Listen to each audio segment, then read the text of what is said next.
ಪ್ರೀತಿಯ ನನ್ನ ಯೂಟ್ಯೂಬ್ ಕುಟುಂಬಕ್ಕೆ ಮತ್ತೊಮ್ಮೆ ನನ್ನ ಚಾನಲ್ಗೆ ಸ್ವಾಗತ.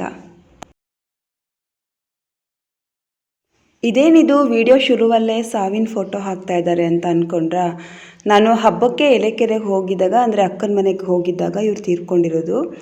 ಪಾಪ ಚಿಕ್ಕ ವಯಸ್ಸು, ಇನ್ನು ಇಬ್ಬರು ಮಕ್ಕಳಿದ್ದಾರೆ ಅಂದರೆ ಇನ್ನೊಂದು ಮಗುಗೆ ಇನ್ನೂ ವರ್ಷ ಕೂಡ ಆಗಿಲ್ಲ.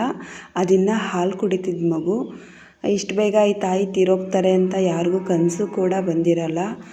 ಪಾಪ ಆ ಮಗು ಅಳುವಾಗ ಆ ತಾಯಿ ಆತ್ಮ ಅದೆಷ್ಟು ಕೊರಗಿದೆಯೋ ಏನೋ ಒಂದೇ ದಿನ ಜ್ವರ ಬಂದಿದ್ದು ಕರ್ಕೊಂಡೋಗಿ ಅಡ್ಮಿಟ್ ಮಾಡಿದ್ರು.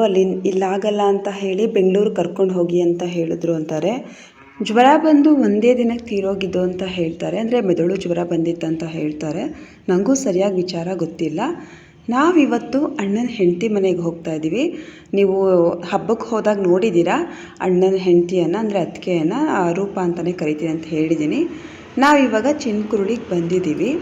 ಚಿನ್ಕುರುಳಿ ಬಸ್ ಸ್ಟ್ಯಾಂಡ್ ಪಕ್ಕ ಒಂದು ದೊಡ್ಡ ಗಣಪತಿ ದೇವಸ್ಥಾನ ಇದೆ ನೋಡಿ. ಪಾರ್ವತಿ ದೇವಿಯಿಂದ ಗಣಪತಿಯ ಸೃಷ್ಟಿ. ಸ್ನಾನ ಮಾಡುತ್ತಿರುವಾಗ ಪಾರ್ವತಿಗೆ ಮಗ ಗಣಪತಿಯ ಕಾವಲು. ನಾನು ಹಿಂದೆಯಿಂದ ಮಾಡ್ಕೊಂಡು ಬಂದುಬಿಟ್ಟಿದ್ದೆ, ಆಮೇಲೆ ನಿಮಗೋಸ್ಕರ ನಾನು ಮತ್ತೆ ಮಾಡ್ಕೊಂಡಿದ್ದು. ಪಾರ್ವತಿ ದರ್ಶನಕ್ಕಾಗಿ ಪರಶಿವನ ಆಗಮನ, ಗಣಪತಿಯಿಂದ ತಡೆ, ಕೋಪಗೊಂಡ ಶಿವನಿಂದ ಗಣಪತಿಯ ಶಿರಚ್ಛೇದನ, ಆನೆಯ ತಲೆಯನ್ನು ಜೋಡಿಸಿ ಪ್ರಾಣವನ್ನು ನೀಡಿದ ಶಂಕರ, ಗಣಗಳಿಗೆ ಅಧಿನಾಯಕ ಅಗ್ರಪೂಜೆ ವರ ಪಡೆದ ಗಜಾನನ, ತ್ರಿಲೋಕ ಶ್ರೇಷ್ಠರು ಎಂದು ನಿರೂಪಿಸಿದ ಜ್ಞಾನಸಿದ್ಧಿ ವಿನಾಯಕ.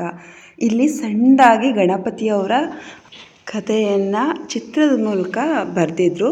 ನಿಮಗೆಲ್ಲ ತೋರಿಸ್ಬೇಕನ್ನಿಸ್ತು, ಅದಕ್ಕೆ ತೋರಿಸಿದ್ದೀನಿ. ಚಿನ್ಕುರುಳಿ ಬಸ್ ಸ್ಟ್ಯಾಂಡು ತುಂಬ ದೊಡ್ಡದಾಗೇನಿಲ್ಲ, ಫುಲ್ ಚಿಕ್ಕದಾಗೇ ಇದೆ. ಇಲ್ಲಿಂದ ಒಂದು 3-4 ಕಿಲೋಮೀಟ್ರ್ ಹೋದರೆ ಬ್ಯಾಟರಾಯನಕೊಪ್ಪಲು ಸಿಗುತ್ತೆ. ನಿಮಗೆ ನಾನಿವಾಗ ದೇವಸ್ಥಾನದ ಮುಂಭಾಗವನ್ನು ತೋರಿಸ್ತಾ ಇದ್ದೀನಿ. ಮಹಾಗಣಪತಿ ದೇವಸ್ಥಾನ ಚಿನ್ಕುರುಳಿ ತುಂಬ ಚೆನ್ನಾಗಿದೆ. ಅಣ್ಣ ಬರೋದೇನಾದರೂ ಲೇಟ್ ಆಗಿದ್ದರೆ ಅಥವಾ ದೇವಸ್ಥಾನದ ಬಾಗಿಲು ತೆಗೆದಿದ್ರೆ ಹೋಗಿ ಒಂದು ನಮಸ್ಕಾರ ಮಾಡ್ಕೊಂಡು ಬರಬಹುದಾಗಿತ್ತು. ಆದರೆ ದೇವಸ್ಥಾನದ ಬಾಗಿಲು ತೆಗೆದಿರಲಿಲ್ಲ. ಅದಕ್ಕೋಸ್ಕರ ನಾನು ದೇವಸ್ಥಾನದ ಮುಂಭಾಗದಲ್ಲಿ ನಿಂತ್ಕೊಂಡು ವಿಡಿಯೋ ಮಾಡಿಕೊಂಡೆ. ಈ ಗಣಪತಿ ದೇವಸ್ಥಾನ ಇರೋದು ಮೇನ್ ರೋಡ್ ಪಕ್ಕನೇ, ಅಂದರೆ ಮುಖ್ಯ ರಸ್ತೆ ಪಕ್ಕನೇ ಇದೆ.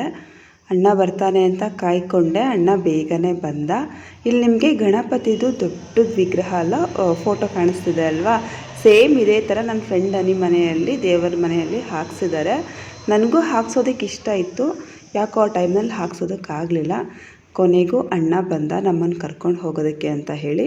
ನಾನು ಮತ್ತು ಶಾರು ಸ್ಕೂಟರ್ನಲ್ಲಿ ಇವಾಗ ಹೋಗ್ತಾ ಇದ್ದೀವಿ. ಅಣ್ಣ ಅಂದರೆ ನನಗೆ ಸ್ವಂತ ಅಣ್ಣ ಇಲ್ಲ ಅನ್ನೋದು ನಿಮಗೆಲ್ಲ ಗೊತ್ತಿದೆ. ನಮ್ಮ ದೊಡ್ಡಮ್ಮನ ಮಗ, ಅಂದರೆ ಅಕ್ಕನ ಮಗ ಸಂತೋಷ್ ಅಂತ ಅವನ ಹೆಸರು, ಸಂತು ಅಂತ ಕರಿತೀವಿ ನಾವು. ಅವನ ಹೆಂಡತಿ ಊರಲ್ಲಿ ಹಬ್ಬ ಇತ್ತು, ಮಾರಿ ಹಬ್ಬ. ಅವರು ತುಂಬ ಪ್ರೀತಿಯಿಂದ 2-3 ಸಲ ಫೋನ್ ಮಾಡಿ ಕರೆದಿದ್ರು.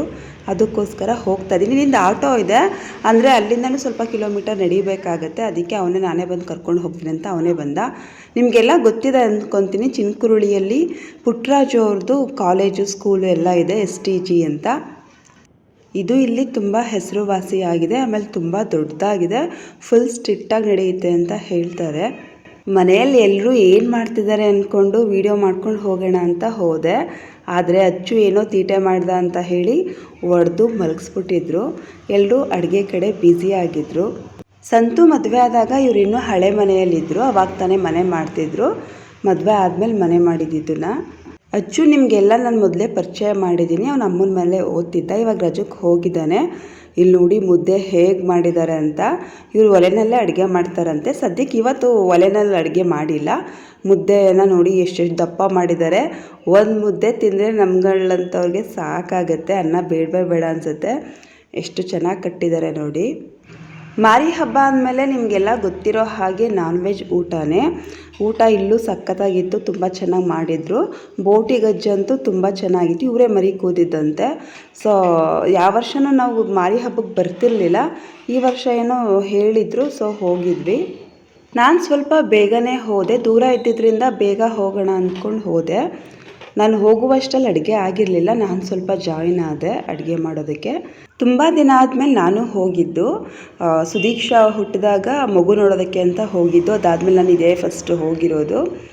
ಅವ್ರು ತುಂಬ ಹಿಂಸೆ ಮಾಡಿದ್ರು. ಇವತ್ತು ಉಳ್ಕೊಳ್ಳಿ ಇಲ್ಲೇ, ನಾಳೆ ನಾವು ಊರಿಗೆ ಹೋಗ್ತಾ ಇದ್ದೀವಿ, ನಮ್ಮ ಕಾರಲ್ಲೇ ಹೋಗೋಣ ಅಂತ ಸಂತು ಮತ್ತು ರೂಪ ಇಬ್ಬರು ಹಿಂಸೆ ಮಾಡಿದ್ರು. ನಾನು ಐಶುನ ಮನೇಲಿ ಬಿಟ್ಬಿಟ್ಟು ಹೋಗಿದ್ದೆ ಅಲ್ವಾ, ಅದಕ್ಕೆ ನಾನು ಬೇಗ ಬಂದೆ. ಅಣ್ಣನ ಮಗಳಿಗೆ ಹುಷಾರಿಲ್ಲ, ಆಸ್ಪತ್ರೆಯಲ್ಲಿ ಅಡ್ಮಿಟ್ ಮಾಡಿದ್ದಾರೆ ಅಂತ ಹೇಳಿದ್ನಲ್ಲ, ಇವಳೆ ಇವಾಗ ಹುಷಾರಾಗಿದ್ದಾಳೆ. ಏನು ಮಾಡ್ತಾ ಇದೀಯಾ? ಬೈತಿ ಅತ್ತೆಗೆ ಬೈತೀಯ ನೀನು? ಅದಂಗೆ ಬೈತ್ ಬಿಡವ. ಓ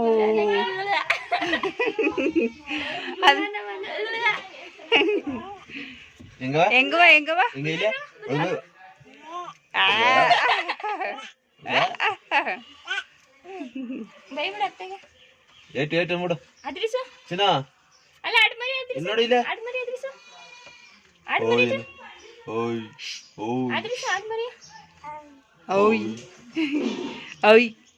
ಬಾಯಿಗಾಕ್ಬಾರ್ದು ಕಕ್ಕ.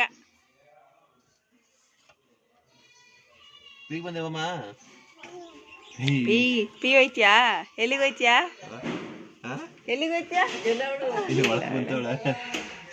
ದೊಡ್ಡಮ್ಮ ಕೂಡ ತುಂಬ ಹಿಂಸೆ ಮಾಡ್ತಿದ್ದಾರೆ. ರಜಾ ಇದೆ ಅಲ್ವಾ, ಒಂದೆರಡು ದಿನ ಇದ್ದು ಹೋಗೋರಿ ಬನ್ನಿ ಅಂತ.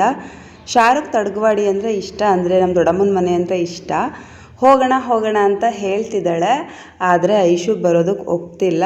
ನೋಡೋಣ, ಒಂದೆರಡು ದಿನ ಇದ್ದು ಬರೋಣ ಅಂತ ಅಂದ್ಕೊಂಡಿದ್ದೀನಿ, ಆದರೆ ಹೋಗಿದ್ದು ಬರ್ತೀನಿ. ಮೊದಲೆಲ್ಲ ನಾವು ಚಿಕ್ಕವರಿದ್ದಾಗ ಅಜ್ಜಿ ಮನೆ ಅಂದರೆ ನಮಗೂ ತುಂಬ ಖುಷಿ ಆಗೋದು. ಇವಾಗ ಜವಾಬ್ದಾರಿಗಳೆಲ್ಲ ಜಾಸ್ತಿ ಆದಮೇಲೆ ಎಲ್ಲೋಗೂ ಇರೋದಕ್ಕೂ ಬೇಜಾರಾಗುತ್ತೆ. ಆದರೆ ಶಾರು ಅಂತೂ ನಾನು ಬೇಡ ಅಂದರೂ ಎಲ್ಲ ಕಡೆ ಕರ್ಕೊಂಡು ಹೋಗ್ತೀಯಾ, ನಾನು ಅಜ್ಜಿ ಮನೆಗೆ ಹೋಗ್ಬೇಕಂದ್ರೆ ಕರ್ಕೊಂಡು ಹೋಗ್ತಿಲ್ಲ ಅಂತ ಬೇಜಾರು ಮಾಡ್ಕೋತಾ ಇದ್ದಾಳೆ. ನಾನು ಟ್ಯೂಷನ್ ಶುರು ಮಾಡಬೇಕಂತ ಅಂದ್ಕೊಂಡಿದ್ದೀನಿ 20ನೇ ತಾರೀಕಿಂದ, ಅಷ್ಟಲ್ಲಾದರೆ ಹೋಗಿದ್ದು ಬರ್ತೀನಿ. ಇವ್ರ ಮನೆಯಲ್ಲಿ ಸೇವಂತಿಗೆ ಹೂವನ್ನ ತುಂಬ ಚೆನ್ನಾಗಿ ಬೆಳೀತಾರೆ, ರಾಶಿ ಬೆಳೀತಿದ್ರು. ಇವಾಗೇನೋ ಬೆಳೆದಿಲ್ಲ. ತರಕಾರಿ ಕೂಡ ಬೆಳೀತಾರೆ. ಇಲ್ಲೇ ಮನೆ ಪಕ್ಕ ಕೊಟ್ಟಿಗೆ ಮಾಡ್ಕೊಂಡಿದ್ದಾರಲ್ವ, ಕೊಟ್ಟಿಗೆ ಪಕ್ಕ ಹಸು ಕಟ್ಟೋದಕ್ಕೆ ಅಂತ ಹೇಳಿ ಶೀಟ್ ಹಾಕ್ಸ್ಕೊಂಡು ಹಸು ಸಾಕಿದ್ದಾರೆ. ಹಸು ಮತ್ತು ಆಡು ಕುರಿ ಎಲ್ಲ ಸಾಕಿದ್ದಾರೆ. ರೈತರ ಮನೆ ಅಂದರೆ ಹಾಗೆ, ಎಷ್ಟೇ ಚೆನ್ನಾಗಿ ಮನೆ ಮಾಡಿಕೊಂಡ್ರು ಪಕ್ಕ ಕೊಟ್ಟಿಗೆ ಇರಲೇಬೇಕು. ಪಾಪ ಅಲ್ಲ ಅದು ಅಕ್ಕ. ಅತ್ತೇನು ಅತ್ತೆ. ಹಸುಗಳೊಂಥರ ಮನೆಗೆ ಮಹಾಲಕ್ಷ್ಮಿ ಇದ್ದಂಗೆ. ಅಣ್ಣನೂ ಸಹ ಒಂದೆರಡು ಹಸು ಸಾಕಿದ್ದಾನೆ ಅಂತ ನಾನು ನಿಮಗೆ ಲಾಸ್ಟ್ ಟೈಮ್ ತಡಗೋಡಿಗೆ ಹೋದಾಗ ವಿಡಿಯೋ ಮಾಡಿ ತೋರಿಸಿದ್ದೆ. ತುಂಬ ಜನ ನೆಂಟರು ಬಂದರು. ಅವ್ರಿಗೆಲ್ಲ ಸ್ವಲ್ಪ ಊಟ ಬಡಿಸಾದ್ಮೇಲೆ ನಾನು ಸಹ ಲೇಟ್ ಆಗುತ್ತೆ ಅಂತ ಅಂದ್ಕೊಂಡು ಊಟಕ್ಕೆ ಕೂತ್ಕೊಂಡೆ. ಅಚ್ಚು ಮಲಗಿದ್ದ, ನನ್ನನ್ನು ನೋಡಿ ಅಳ್ತಿದ್ದ. ನಾನು ಊರಿಗೆ ಕರ್ಕೊಂಡು ಹೋಗೋದಕ್ಕೆ ಬಂದಿದ್ದೀನಿ ಅಂತ. ಅವನಿಗೆ ಕಾನ್ವೆಂಟ್ಗೆ ಹೋಗೋದಕ್ಕೆ ಇಷ್ಟ ಇಲ್ಲ, ಅದಕ್ಕೆ ಅಳ್ತಿದ್ದ, ನನ್ನನ್ನು ಊರಿಗೆ ಕರ್ಕೊಂಡು ಹೋಗಿಬಿಡ್ತಾರೆ ಅಂತ. ಬಾ ಹೋಗದ, ಕಾನ್ವೆಂಟ್ ರಜಾ ಕಂಡು ಬಾ. ಯಾಕೆ ಬರಲ್ಲ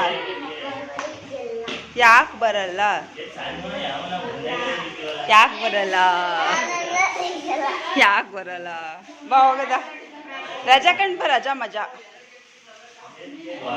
ಡಬ್ಬಲ್ ಬಾಯ್ ಚಿನ್ನವ ಬಾಯ್. ಆಯ್ತು ಬಿಡಿ, ಕೆಂಪಾದ ಅಚ್ಚು ಬಾಯ್.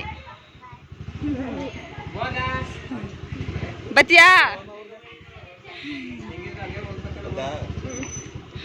ಮತ್ತೆ ಅಣ್ಣ ನಮ್ಮನ್ನು ಚಿನ್ಕುರುಳಿಗೆ ಬಿಟ್ಟು ಹೋದ. ಫೋನ್ ತೊಗೊಂಡು ಅವನು ಹೋಗೋದನ್ನು ವೀಡಿಯೋ ಮಾಡ್ಕೊಳ್ಳೋಣ ಅಂತ, ಅಷ್ಟರಲ್ಲಿ ಅವನು ಹೋಗಿಬಿಟ್ಟ. ಇವಾಗ ನಾವು ಚಿನ್ಕುರುಳಿ ಬಸ್ ಸ್ಟ್ಯಾಂಡಿಂದ ಬಂದು ಪಟ್ಟಣದಿಂದ ನಮ್ಮೂರಿಗೆ ಬಸ್ ಹತ್ತಿದ್ದೀವಿ. ಬಸ್ ಎಷ್ಟು ರಶ್ ಇದೆ ಅಂತ ಹೇಳಿದ್ರೆ, ಇವಾಗ ಹಾಲಿಡೇ ಇರೋದಕ್ಕೂ ನಮ್ಮಂಥವ್ರು ಸುತ್ತುತ್ತಾ ಇರೋದಕ್ಕೂ, ನಾನಂತೂ ಇವಾಗ ರಜಾ ಇರೋದಕ್ಕೆ ಹೋಗ್ತಿದ್ದೀನಿ. ಸ್ಕೂಲ್ ಇದ್ಬಿಟ್ರಂತೂ ಟ್ಯೂಷನ್ನು ಅದು ಇದು ಅಂದ್ಕೊಂಡು ನಾನೆಲ್ಲೂ ಹೋಗೋದಕ್ಕಾಗಲ್ಲ, ನಾನೆಲ್ಲೂ ಹೋಗೋದು ಇಲ್ಲ. ಇವತ್ತಂತೂ ತುಂಬಾ ರಶ್ ಇತ್ತು. ಈ ದಿನದ ವ್ಲಾಗ್ ನಿಮಗೆ ಇಷ್ಟ ಆದರೆ ಒಂದು ಲೈಕ್ ಮಾಡಿ. ಫಸ್ಟ್ ಟೈಮ್ ನನ್ನ ಚಾನಲ್ನ ನೋಡ್ತಿರೋರು ಸಬ್ಸ್ಕ್ರೈಬ್ ಮಾಡೋದನ್ನು ಮರಿಬೇಡಿ. ಇಲ್ಲಿಗೆ ಇವತ್ತಿನ ವ್ಲಾಗ್ ಮುಗಿತಾ ಇದೆ. ಧನ್ಯವಾದಗಳು.